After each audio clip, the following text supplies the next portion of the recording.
Kabi-kabi lang nagtitinda ng dragon fruit dito sa amin. Siguro season yata ngayon itong prutas na ito. Kaya naman, naisipan natin gumawa ng ice cream. Ayan, hello guys. So for today's video ay gagawa tayo ng ice cream. At guess what?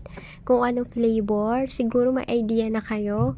Syempre, yung nakikita nyo ngayon, yung dragon fruit. Ayan. Ang nagamit ko dito guys na dragon fruit ay 2 peraso lang. Ayan, binaltan na natin tapos minash natin siya dahil yan yung gagawin nating pang flavor ng ating ice cream. Kung hindi kayo guys mahilig sa matamis at gusto nyo ay tama lang yung lasa, pwede sa inyo tong recipe na ito. Ayan, at ang ginamit ko dyan ay creme densada tapos isang all-purpose cream na nilagay ko sa microwave.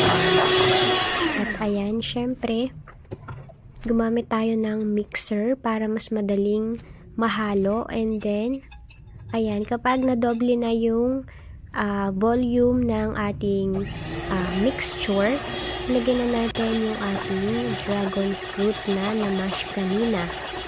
At ayan, haluin lang natin ang mabuti. Sobrang napakasimple lang natin gawin. Konting mekos lang. At hindi na kailangan lutuin. Ayan. At syempre, natapos na nating i-mix. Tapos, kumuha lang tayo ng isang malinis na lalagyan. And then, isinalin na natin yung ating mixture dyan sa ating lalagyan. At syempre, slice lang tayo ng dragon fruit dyan. In-slice natin into cubes para gawing toppings. Kung meron kayong bet na gusto na toppings, pwede nyong gamitin. Pero yan, since ang ating flavor ay dragon fruit na lang din yung nilagay ko. At after 24 hours guys, na nilagay ko sa ref, ayan, nabuo na yung ating dragon fruit ice cream. Ayan, sobrang hirap anuhin yan, kumuha kasi sobrang tigas. At ayan yung itsura niya, o diba, kulay pa lang, appetizing na siya. Diba, ganda ng kulay. Wala tayong ginamit na food color dyan. Ang pinakang kulay niyan is yung talagang sa dragon fruit. At tapos, ayan, nag-grate lang tayo ng dragon fruit.